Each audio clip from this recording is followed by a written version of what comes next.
Welcome back to the Long and Thick podcast. Today we are on episode 16. Mm-hmm. We're going to dive into some of the very, very basics of cardio and endurance. And I preface that because I think it's important for any listener to any podcast or just consumer of health information to be cynical. Like, take what you're hearing, learning, not with a grain of salt, but really like there are so many levels to this. So what we're talking about is really just, I want to say, scratching the surface. Yeah, and so surface level necessity for why moving yourself for longer, moving yourself for longer under a bit of strain is very important to how your body will age, how it will allow you to navigate and persist in the rigors of everyday life. How it can also help supplement other athletic ambitions you may or may not have. And admittedly, this is so much more Ronnie's wheelhouse than my own. I am water-brained lifter idiot guy that doesn't have to worry too much about big monsters chasing him and having to run up a mountain to leave them in the dust. But as a practice, as a passion, Ronnie has enveloped himself in the world of endurance and cardio, and both furthering his own knowledge and passion behind it, but also then systematically sharing at different capacities with the people that he trains and service in a therapeutic sense as well. So tell me where that started from. Where did enduring come from for you? How did you arrive at that conclusion? So, I mean, Don't fucking die.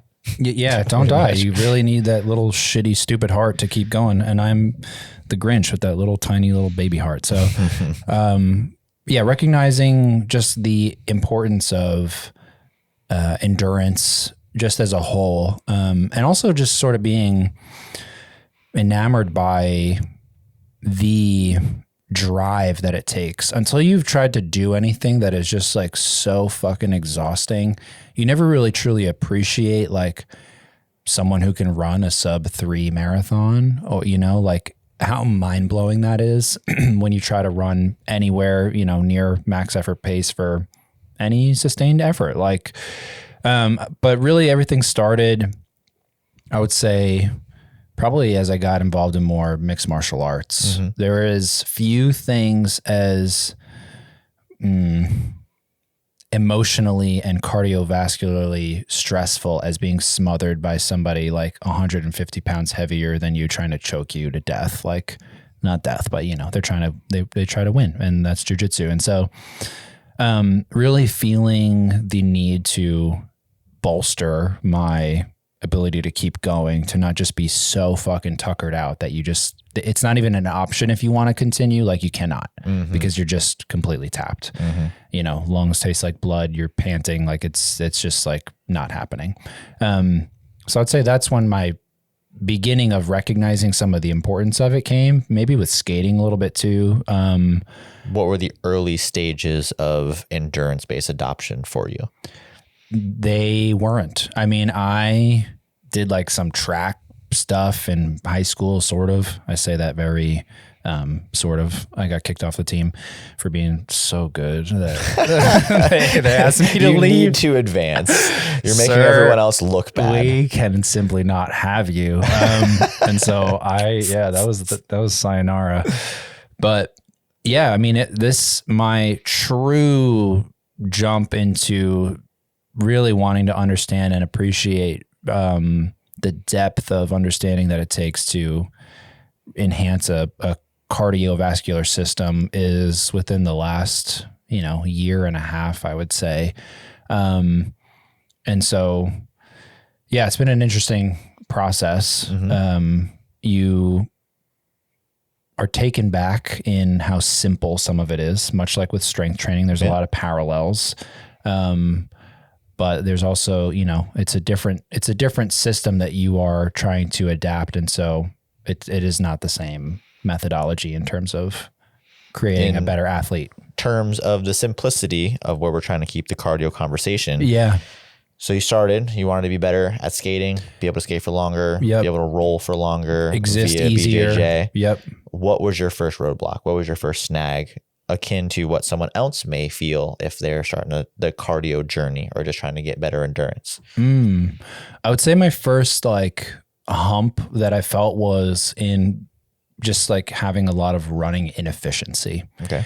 Cardio training it feels to me much more ruthless than strength training. And in fact, I would argue like scientifically that it is, meaning your loss of what you gained from consistent cardiovascular training is so fucking quick to leave. It is almost unbelievable, which makes it... You're talking about in terms of like regressive adaptation. Yes. The gain that you get will bounce the second that it can. And when you go to lift, right, like there is a bigger grace period for you to resubstantiate your strength or get back to the place that you were sooner. That is not the case with like cardio, and it sucks because it is such a high demand in terms of your time. There is no way to not have a large section of time devoted to this type of training if you're taking it seriously. There's zero way around it. And I know what it feels like to be doing that seriously and also to fall off of it pretty steeply. And so, does that answer your question? Sure. More or less? Okay. Yeah. So the first block was in running inefficiency, which could be very jarring. You know, you feel like you probably have an idea of yourself as a person. I'll talk to the listener more specifically. Like if you're listening and you think, man, if I went to go run a mile right now, like I'd probably do pretty good. You probably fucking wouldn't unless you do that, unless you've been really, really active, unless like you train that stuff in some capacity. Like you're probably going to be very rudely awakened by your gasping ass trying to like get it together. So yeah. Right on. So in terms of how you evolves into how you approached cardio and endurance-based training, that will lead us to a zone-based system. Yeah. Will you take us a little bit through that? Yeah, for sure. So when you have a goal to create some type of cardiovascular change, you have to understand that it is very specific to the medium that you're going to be training through, right? So when it comes to establishing your heart rate zones, if you want to get really good at cycling, your interaction with cycling and how your body behaves on a very steep hill climb is going to be different than it would rowing at max effort. Like, and that seems very obvious, but when people say like my zone 2 is this, in what? In running or in cycling or in rowing or in swimming? Like because it's so dependent on the multitude of factors that your body is experiencing while training that it's going to be very different. So those zones are not like uniform things. Can you break us down really fast, cursory level view of zone 1 through 5? What are they? Sure. So your zone 1 with some good bouts into 2 is like where you exist all the time, right? Like this is your basal rate of just like I exist. You're sitting at the desk, you know, being your heart rate. Heart rate. Yes. Yeah. Thank you. And zone 2, getting into zone 3 is determining your lactate threshold, your LT1, right? So that's a little bit higher, but zone 2 training, the way that you can think about this, and Peter Attia is a big voice in this space. Talk to me and us like we are babies. Okay. Yes. Is if you can have a conversation semi-clearly while doing this degree of effort, you're probably somewhere in the ballpark of like a zone 2. It should still feel like work, but it should feel like if I asked you to do it for an hour and a half, you'd be like, that sucks, but I can. So if we were to do a light jog in the park, more of like a shuffle, but still be able to maintain conversation, this would be zone 2. Probably. Okay. Yeah. Yeah. And well, it would probably be zone 3 for me because fucking Ronnie's long ass fucking legs. Yeah. My giraffe steps would be, yeah. He would actually have a leisurely stroll and I'd be sprinting behind him. Hell yeah. Getting zone 3, zone 4, we're starting to get past that anaerobic to aerobic, right? Vice versa. So if you are trying to do work, we'll call work like rowing, because I row a lot. Your ability to continue to produce force is being done aerobically, meaning with oxygen, right? As part of that process of you literally creating energy in your body. When you pass that threshold and you have to start to utilize other systems and you're doing it anaerobically, now we are outside of that oxidative process, and you're tapping into other adaptations in terms of what you're trying to establish. Now we're stepping more into like VO2 max building territory, right? So like the zone 5 is like the traditional VO2 max boosting area. And so this is where you're at 90 to 100% of your max heart rate. And this is going to be a more ballistic style, full muscle engagement, outright sprint. Yep. Yeah. A full systemic. Everything is onslaught. Fucking cooking. Yeah. And I'll break down a little bit of why these two things matter and why you want to do them here in just a second. But this is like probably, I mean, depending on the person, it's hard to give ranges to this because people are so variable, just like strength training, right? So experience level of conditioning already. Yes. How I don't even want to give an average of how many minutes you're going to spend here because it's irrelevant because it's not for whoever's listening. Yes. Sure. But understanding that your zone 2 is in that 65-ish percent of your max heart rate, and then that zone 5 is well past that in that 90 to 100. Technically, there's like a zone 6 and 7, which is like above threshold, right? Zone 5 would be like 100% is 100%. It's as fast as your heart can beat, but you can supersede that with pushing even harder. Yeah, when you hit like 202 and you're fucking cruising down the street, that you'll know you're there because it's not long lived. For those not as deep into cardio culture and all things endurance based, if you're just looking at that space on a very early glance, myself included, you're going to see the term zone 2 thrown around till kingdom come to ad nauseum. Yeah, and so does it have a precedent? Is it overused? Is it misunderstood? What is zone 2 to you, and how useful of a training modality is it? Yeah. So I would say it is extremely important if you care about yourself and your performance. So we'll go into a little bit of the mechanism of how you are going to become a healthier individual by doing zone 2 work. So I'm at the rower and I'm going to row for an hour at a zone 2 level for me. For me, that's about 158 BPM. That's the sweet spot for me. Right below getting into zone 3, but I could stay there forever. Or so it feels. What is happening physiologically is the venous return of blood, right? So your veins are bringing blood that has been pumped through your body, the oxygen used in your muscles, in your system, back into the heart, into your atriums. And so into your atrium. I'm thinking about diagrams now.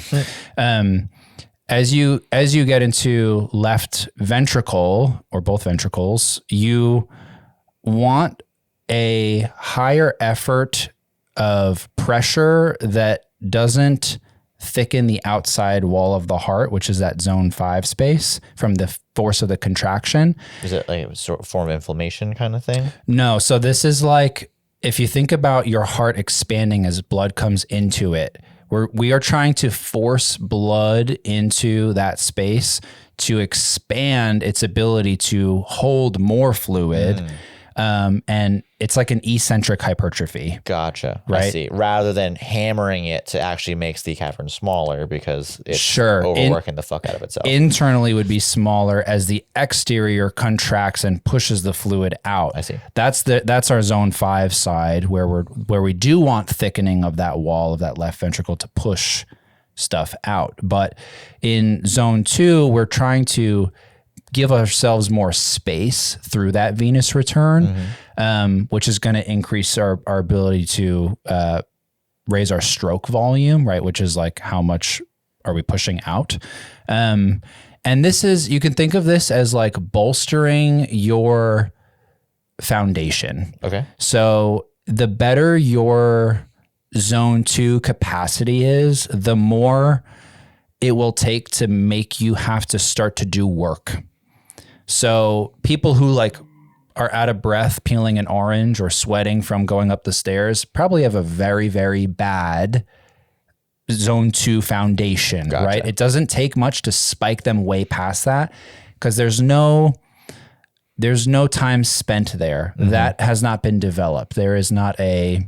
You're alluding to someone who lives a mostly sedentary lifestyle. Yes. That does not walk on grades or steps. Yep. Mostly seated, office job. Yep. Barely walks a dog if they even have a pet. Yes. Yes. Okay. Yep. And also the person who thinks that they do zone 2 for 5 minutes or 20 minutes even, because not enough time to create any significant change that will give you the benefits I'm talking about. And is rudely awakened when they go to try to do something and they're in like zone 4, zone 5 plus, thinking that, you know, they may be able to stay in that threshold space for a long time because they're fit, but you shouldn't be, right? That's not like the space that you want to be operating in. So building up the biggest, broadest zone 2 capability is like sure-firing that your mitochondria are going to be super efficient, that you have better capillary production through your whole entire system. There's no reason not to do it outside that it is fucking boring as ass and takes a lot of time. Are you looking at the investment of time on a bout by bout level or as a weekly average? Weekly average. Okay. Yep. Across any type of cardio training is the best way to look at it. Yeah. Gotcha. So is zone 2 kind of the end all be all, or is it kind of overhyped? I think it is something that every person who cares about their well-being should prioritize. So you're getting the most return for your investment in zone 2 compared to the others? Arguably. You need to be probably given, no. I would say it compares pretty well to having really, really high intensity bouts as well, which people probably definitely experience way less, right? When's the last time you sprinted away from a dog chasing you? Hopefully it's been a fucking minute. When's the last time the cops were coming after you? Hopefully it's been a minute. I'm talking about myself. These are real stories. He's got the long legs for a reason, upgraded. That's right. Inspector Yeah, Gadget. I grew them actually in as necessity. But no, you need both ends of what you don't get, right, in your day-to-day life. And so going into the zone 5 side, right, those intense bouts, we're getting that thickening, that strengthening that we want, because your body is having to push against so much more resistance in the entire system, right? An entirely contracted body, your blood pressure's higher, right? Like all the things, the literal fluid balance in your system is harder for you to push against. Your heart's beating faster, you're breathing faster. It's hard to oxygenate the blood, all the things. You need to spend time in that space so that you don't have a fucking heart attack when you try to go and do something and that you don't have a VO2 max of like 20. Sure. Yeah. So give us a brief little overview of what VO2 max is. VO2 max is your body's ability to oxygenate your muscles. Okay. Yeah. That's the most simplistic way I could say it. And where does like a rating of 20 fall into a scale of VO2 maxes? Not great. Okay. We want to see, probably in the 50 range, 50 plus. Where does the scale top out? Like what's exemplary VO2 max performance? Oof, man, I'm trying to think of the highest ever recorded. I would say if you're a 70, 80, that's elite tier endurance athlete. You're doing ungodly amounts of endurance work. That's your life. Okay. Yeah. So in terms of endurance, we talked about skating, Brazilian Jiu-Jitsu. Those are specific, almost hobbyist pursuits that are necessitating a more strategic cardio demand. Mm-hmm. Now, if we're saying we're utilizing zone 2 as the most important baseline foundation, what benefits day-to-day life can people expect to see when they do start to prioritize that style of training? Yeah, that's a great question. Your life will be easier, without a doubt. It will take more for you to feel like you are doing work than it used to. Okay. Right. So things like moving the chair in the office, like things that are just going to start to elevate your heart rate a bit, or for other people are like this big boost, right? It shoots them way past that point. You have this like big walkway to keep walking on, and they don't. So your life will feel easier, which is like, who the fuck does not want to feel that way? Sure. So you'll have more energy. Your resting heart rate should be lowering as you're going through this type of regular training. And living in zone 2 is enough to do that, to bring your resting heart rate down? No, you need to be on the high intensity side as well. Okay. Yeah. So yeah, good question. What else? I mean, I think the beauty of just like your life is easier is a great way to summarize it. And for anyone with an imagination, being able to endure things like making love to your partner is much better when you're not gasping 3 strokes in. True, unless she's got a weird kink and you're semi tying up. 3, 2, 1. Yeah, no, life is just like easier. Like it takes more for you to feel like you're working, which is the point of that. Your recovery is way better, right? Nice. Like your ability to bounce back from stuff is substantially higher because your tolerance to doing work is bolstered right across the board. So, the biggest fallback and drawback that people have to doing it is just like, it takes a lot of fucking time. And when people are working out in the traditional sense and trying to build a physique, usually this is something that gets a little tricky to navigate in terms of the caloric demands and understanding really how much you have to consume to make up for that work that you're doing. Sure. So yeah, that kind of, that approaches, what we talked about before this episode is the hybrid athlete and how that is very much in vogue at the moment. It is. And it comes from 2 different genesis places. Generally a runner who is very adept at running, that they also want to get better at lifting, which arguably I think if you're trying to become a hybrid athlete in our social media's traditional sense now, that's the worst off place to start. You're already on the back foot because your body has already adapted to a more endurance based evolution, so to speak. Yeah. And coming from a place to say bodybuilding, someone who's very experienced and conditioned with moving heavy loads. I mean, this is going to be this, when I first learned this, shout out Paul Carter, but your body is constantly adapting, even on the fibral level, in the sense that if you're doing a lot of anaerobic things, your body will start prioritizing those types of fibers. So quite literally, your size will change. Whereas when you see a lot of runners, most people just assume that they're emaciated. It actually is because their fibers have adapted to be more aerobic instead of anaerobic. Right. So their entire physique has now been evolved down to be more efficient at that task. So if you're coming from that place, not that you can't become much larger, but if you're always coming from a origin story of prioritizing running, then the putting on a bunch, you basically have to bench the running. You can't not do it at all, but you need to put so much more work into building muscle and than you would have otherwise. Yeah. Correct. Yeah. And so you have to get past the deficit of having the adaptation of being mostly aerobic, right? Even getting to neutral, then getting the anaerobic adaptations. Yes. Whereas the larger person who's very good at moving the weight, I would say debatably has a easier time without just putting on the cardio side of things. And then they are an impressive elite hybrid athletes. And they look fucking awesome. Right. But people, like you said, starting from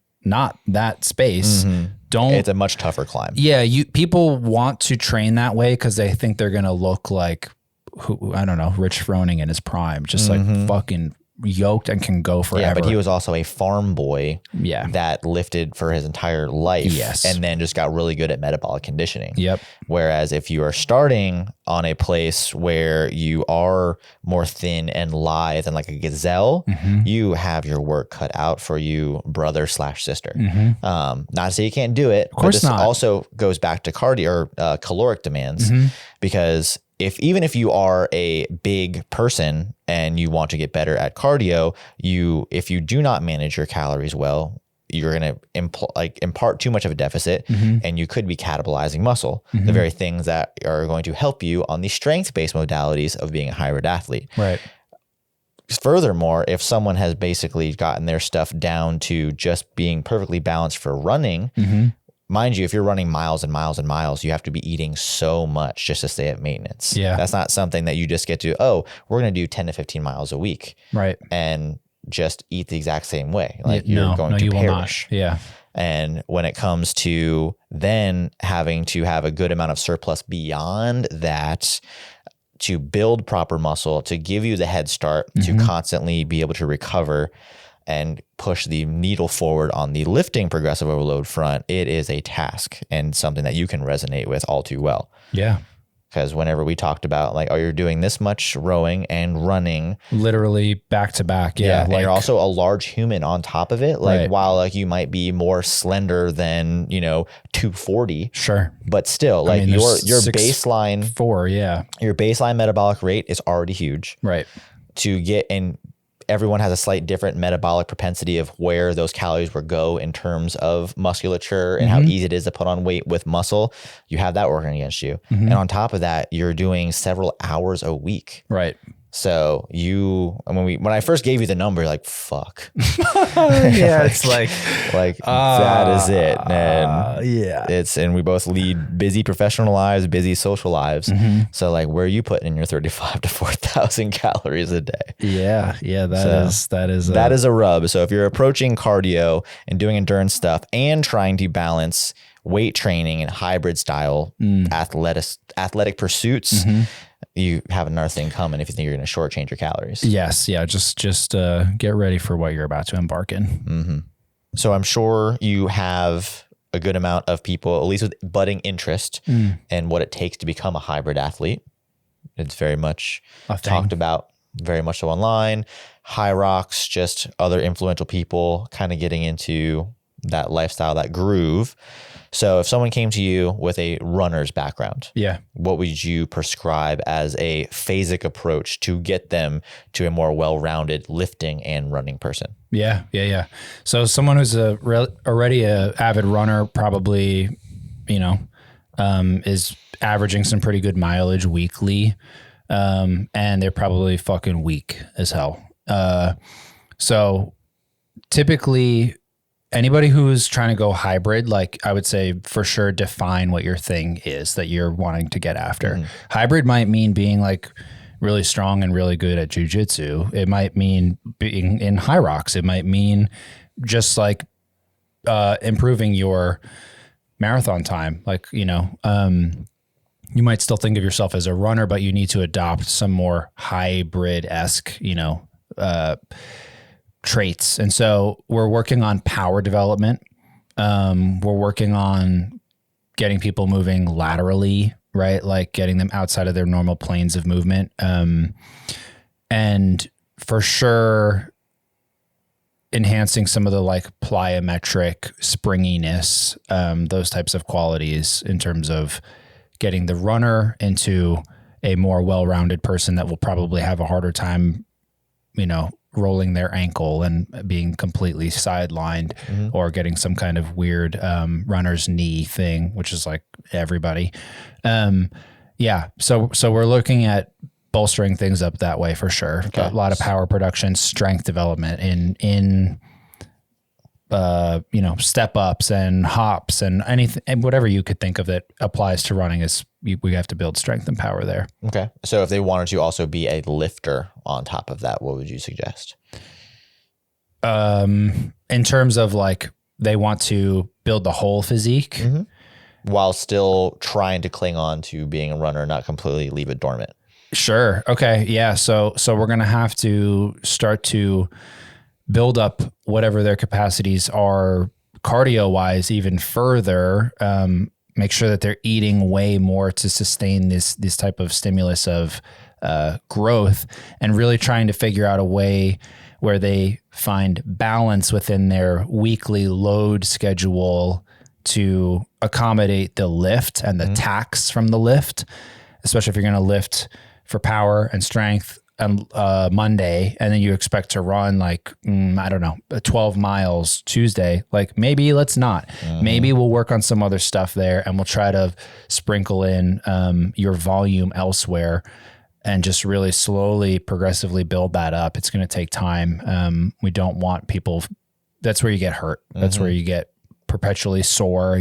That's bad news. So it's really trying to piece it together in a very experimental way. It's going to be very individual. Very much so. And so you want to make sure that you're working with somebody who understands the individual needs that you have. And it's like, I don't want to say it's guessing because it's not, but it's like, let's try this for 2 weeks and see what happens. Where do we need to adjust? What worked? What did it? And it's just like playing with that. Yeah. If it wasn't for the genetic, nothing is a one size fits all thing, looking at respectively just the cardio or just lifting, when you combine the two and expect someone to excel at both, it just becomes such a other equation that it needs to be data driven, feedback driven, 100%. And no cases are going to be typical. And it's just what you get. Sure. There might be trends, but you really need to think N of one for every single person. So flipping that, someone is slower moving, not as critical in terms of their approach in cardio or endurance, but they're really good at moving weight. Probably someone like you're looking at right now. Oh yeah. I know someone. If I wanted to get into a more hybrid approach, what would you prescribe for me? Yeah. So we're starting with getting you, comfortable / discomfort levels of volume weekly, right? So of cardio. Yeah. The 80% of it being in that zone 2 space. So we would find like your lactate threshold, right? Like let's say you want to be a runner, right? This is the thing that you want to go and endeavor down. So we would find what your lactate threshold is while you're on like a 30-minute run. It's a pretty straightforward test. You run for 30 minutes at a race effort. I see what your heart rate was doing. And then from there, I know what your top line capacity is. And then I can distill down the percent values based on where your top line is. Okay. And then I put you in that window and say, live there. Yeah, let's do 80% of the time that I want. Let's call it an hour and a half. We'll divide it over 7 days, however you see fit.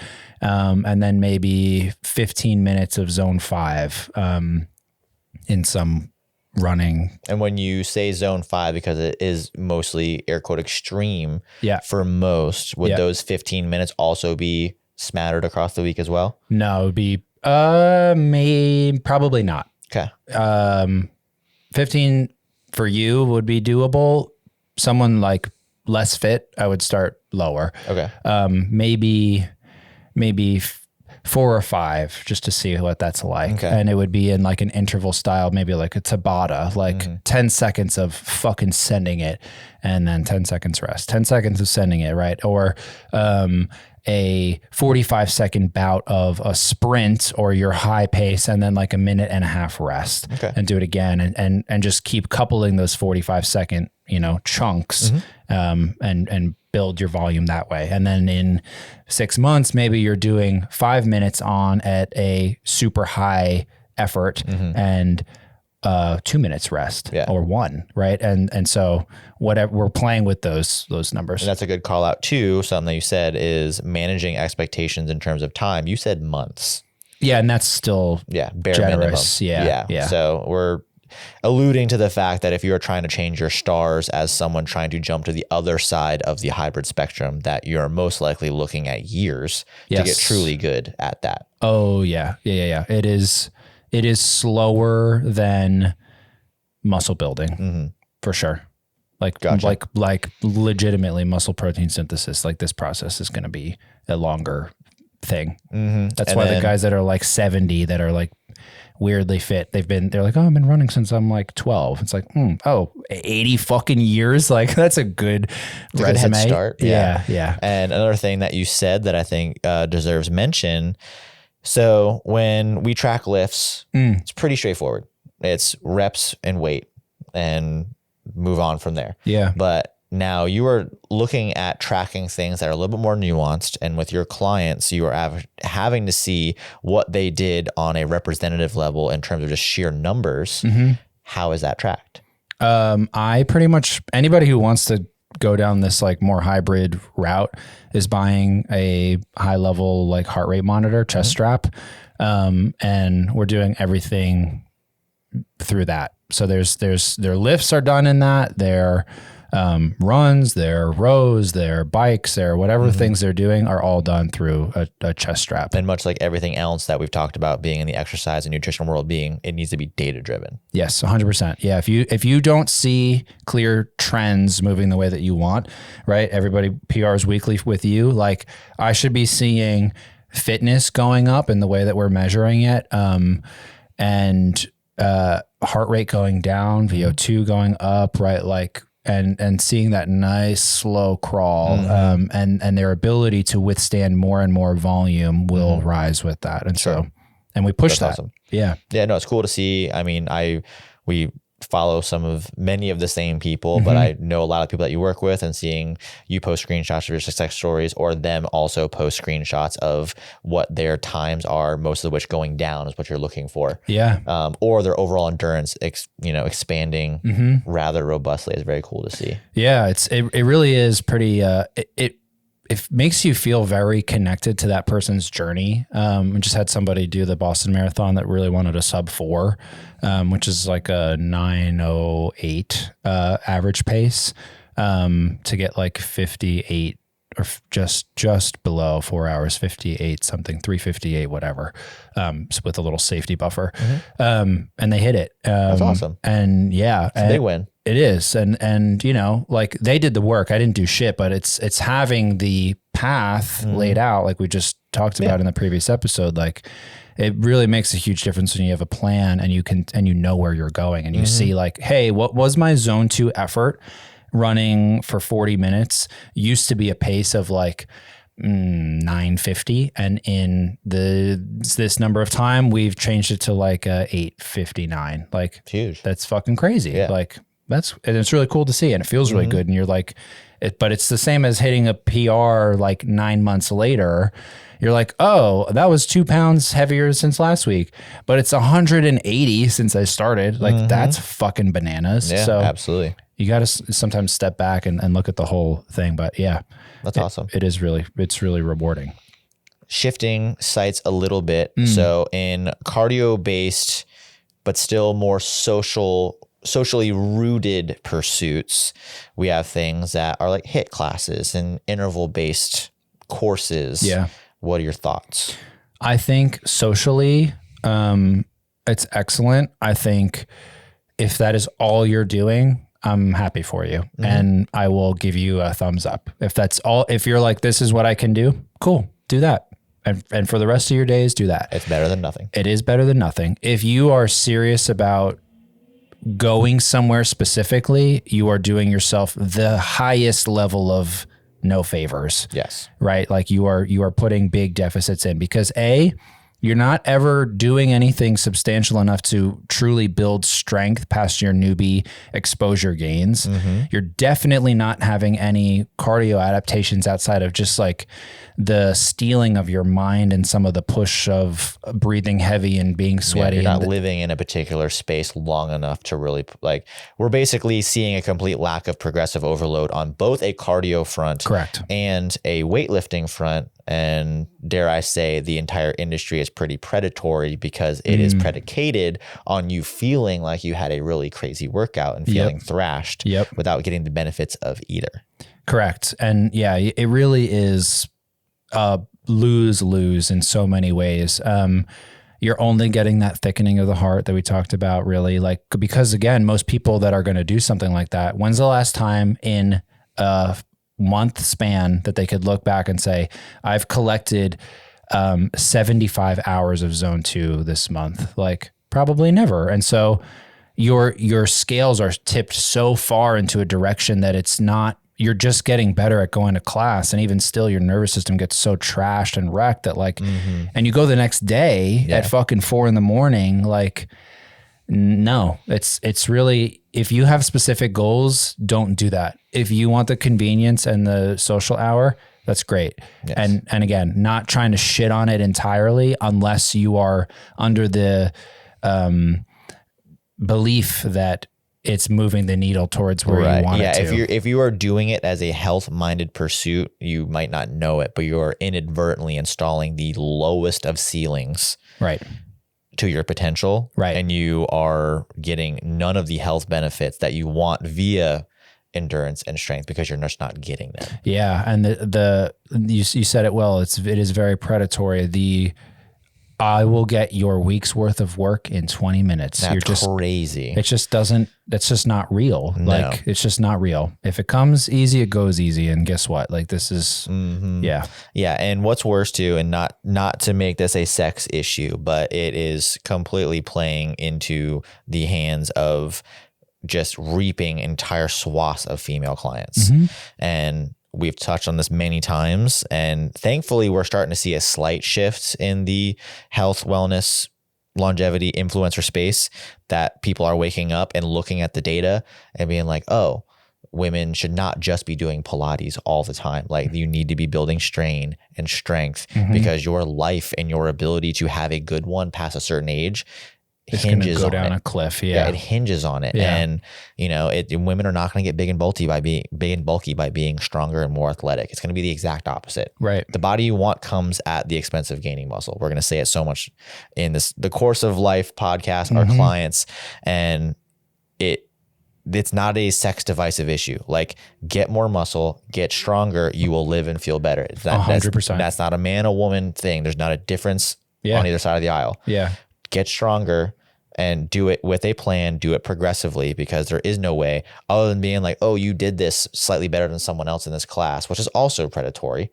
For sure. Like, that sucks. You should be competing against yourself. That's it. Yeah. And that's really hard to do well when you're like in an environment that, you're like, fuck, like I'm the last person. And I do think there are some good shifts that have happened, even just from CrossFit becoming so big, and there's the like communal aspect of people that are maybe significantly overweight showing up and the support that they feel. I think that's so fucking awesome and beautiful.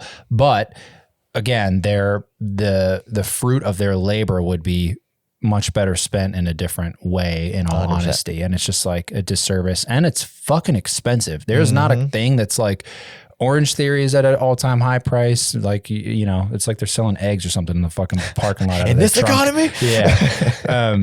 You want me to race against him in this economy? Exactly. So, yeah, man. I think, again, and like you started it in the very beginning with this particular subject, but if you just arrived there as your first foray into moving yourself more, and that's where you arrived, great. Yeah. Please use as a starting point. Yes. We're not saying don't do that as like stop working out, right? But just pivot quickly. Take some inventory. Yeah. Pivot quickly. And if you are a female, I'm telling you, strength is the way. Strong is going to be sexy. It always is going to be. Yep. And you will see, I'm just trying to get people ahead of it now. Yep. The data is currently not on your side. You know, mortality rates, sarcopenia, bone density. Yeah. Yep. It's not favorable yet. And it can be. And there's also nothing to say that your body is thrashed and unable to become an athletic powerhouse post-menopause. Right. That's the other thing. And again, yes, there are nuances, and it's probably going to come on slightly deaf ears having two gentlemen talk about this. But again, the data doesn't lie. Yeah. You can build muscle, doesn't matter, man or woman, until the last day on this earth. It gets a little harder, but it's definitely not way harder because of post-menopause. And it's given too much credence and too much, allowance to sit on your hands and be like, oh, well, that's just the way it is. No, fight for it. Be a badass bitch. Right. Be strong. Right. And thankfully, I'm lucky enough to be surrounded by plenty of women well into their 40s, 50s, and 60s that are monsters. Yep. And that's not big and bulky monsters, but they're fucking cyborgs. They look amazing and they feel better than they've ever felt in their life. And they're like, well, I wasted my 20s, my 30s, and my 40s, but I'm making up for it now. That's right. And if you are in your 20s, 30s, and 40s, get after it now. Right. Put the head start in. Yep. Feel amazing. Fucking throw your grandkids across the room and not worry about fucking throwing your back out. That's right. Like, it's fucking sick. Spike those fuckers down into the ground. 100%. So just be a bad bitch. You're fully equipped. Doesn't take anything different. Just push yourself hard and don't do fucking Orange Theory. Yes, exactly. All right. So shifting gears again after my little fucking tirade. I'm sorry. That's good. Needed. If someone came to you fresh off the street, they've never moved a muscle ever, but they're like, listen, I do want to get better. I am worried about my heart health, excuse me. What would you prescribe for them? You're like, all right, my little baby duckling. I got you. Let's hatch this egg. Yeah. So for sure, we're looking at some degree of hybrid training, right? Like if they want to build a robust pulmonary and cardiovascular system, that means understanding that it's going to take a lot of time, commitment, volume, and just trudging through that up front. But they also are going to need to be lifting weights. And I would say, I would try to steer them towards some Orange Theory. Yeah, some close Orange Theory that I can get my fucking 15% discount code. And it's a fact right now, if you go to orangetheory.com, you can drop in long, fat, just kidding. Yeah, I mean, you have to do both if you want a full system that is going to work well for the rest of your life. But on the most surface level, like what would you say? We're going to start with probably 2 lifting days a week and 2 20-minute zone 2-esque things a week, and maybe like 2 to 3 minutes of high effort, some assault bike work in maybe 10-second rounds, something like that in a week. So we're looking at, that's 2, 4, 5 days of training spread over, Yeah, but if you look at the inventory of that for people that are listening, this is a large scale change for your health if you are doing nothing for it currently. And that is a combined total of about 3 hours for the week. Right. Which can drastically change your stars. Yes. That will feel overwhelming to somebody who is just starting. And then once they get the hang of that, and if it is, then maybe I'll say, let's hit a 10-minute walk, right? And if you're already walking and you're feeling good and you want to go a little longer, let's just add until you feel comfortable and just know how far you're going. You're going to have to come back the other way. Meeting people where they're at in that capacity, but still being able to push them in a way that's like, hey, look, you can't just not. Yeah. Like we're not going to, we're doing 20-minute, bouts this week. In a month, it'll be 25s. Like those are going to jump into 30s, and then they'll we're building that up. Yeah. And that's a good progression too, because habits take a little bit longer to form. Yep. Conditioning takes a little bit longer to trust and to be able to endure.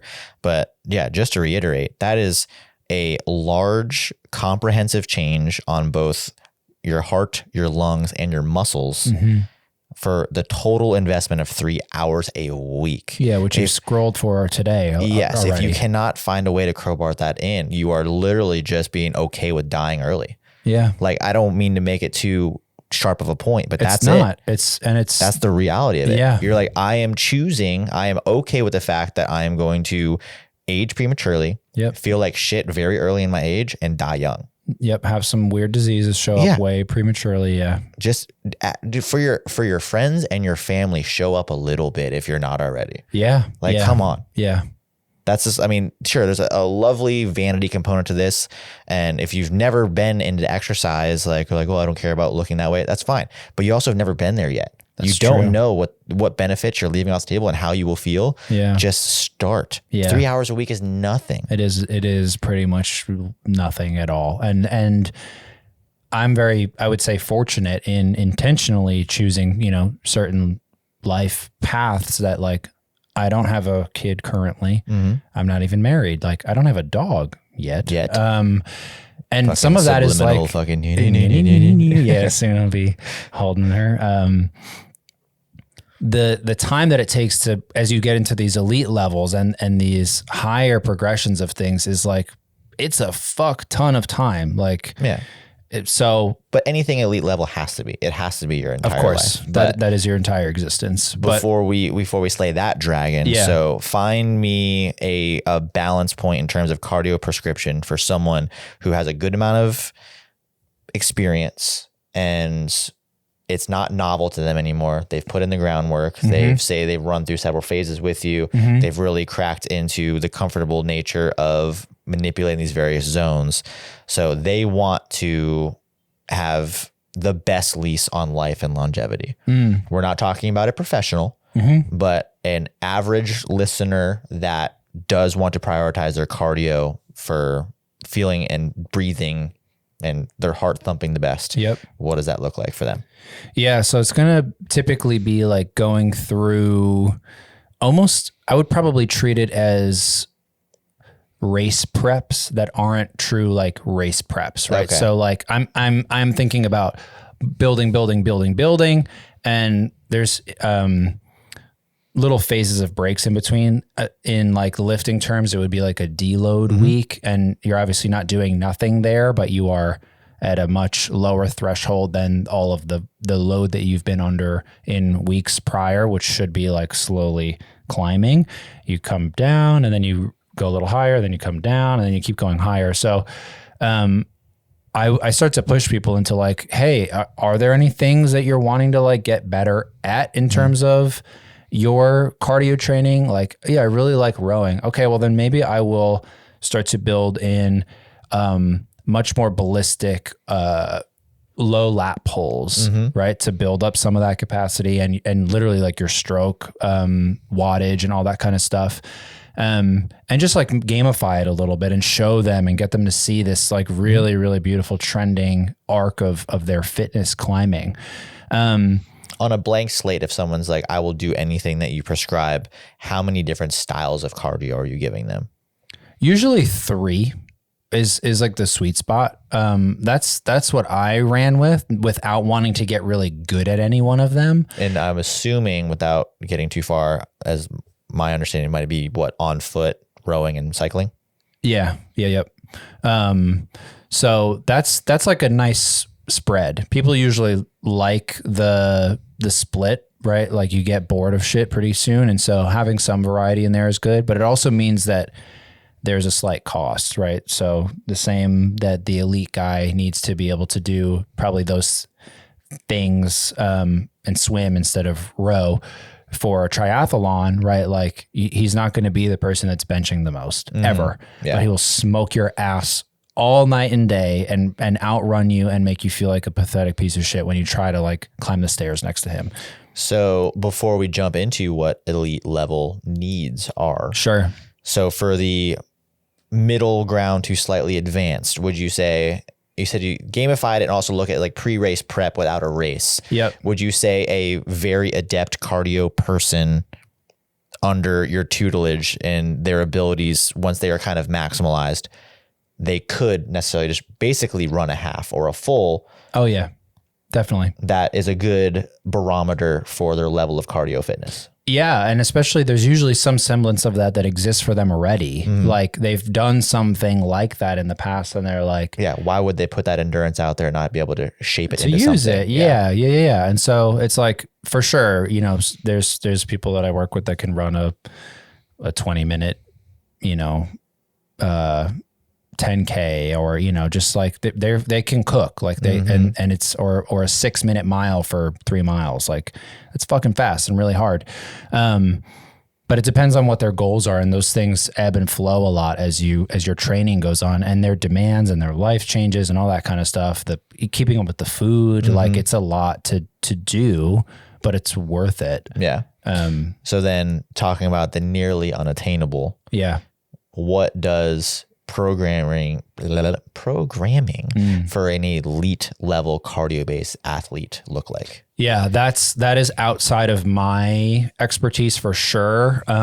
Those people are having, you know, regular blood glucose levels checked all throughout their training. I mean, there's people going alongside them. Every single bit of their day is planned out in terms of the volume that they're doing, the structure, the altitude, it is absolutely a lab project. And it takes many, many hands to manage somebody that is at the highest tier of that space. Sure. And it is really hard to fathom their ability until you try to keep up what is their zone 2 in watts on a assault bike or just a cycle. Like it would literally make you throw up in moments, like keeping their baseline unfazed effort to it's your zone 5. Like for most people, it's hard to grasp. So those people are in several leagues of their own beyond. It's its own galaxy, and the amount of commitment and genetic predisposition and all the things that need to really line up to get you there.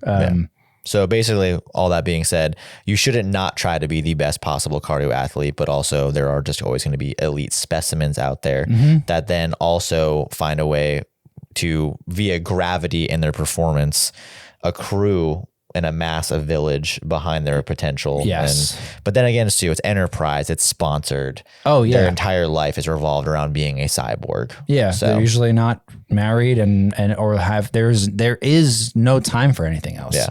It's they're not even like middle fingers to their nephews. Like, no, fuck you. I have a mountain to run. I don't want to watch this movie with you. I could be running. Yeah. So respect. Well, that's good stuff. Cardio for life, for longevity. Books. Yeah. Fuck Orange Theory. That's a little too far. We're going to get some stories like, well, it changed my life. And I hope it actually fucking did. Right. You can just do better. Just saying. Yeah. We hope you learned something, and we'll see you next time. Next time.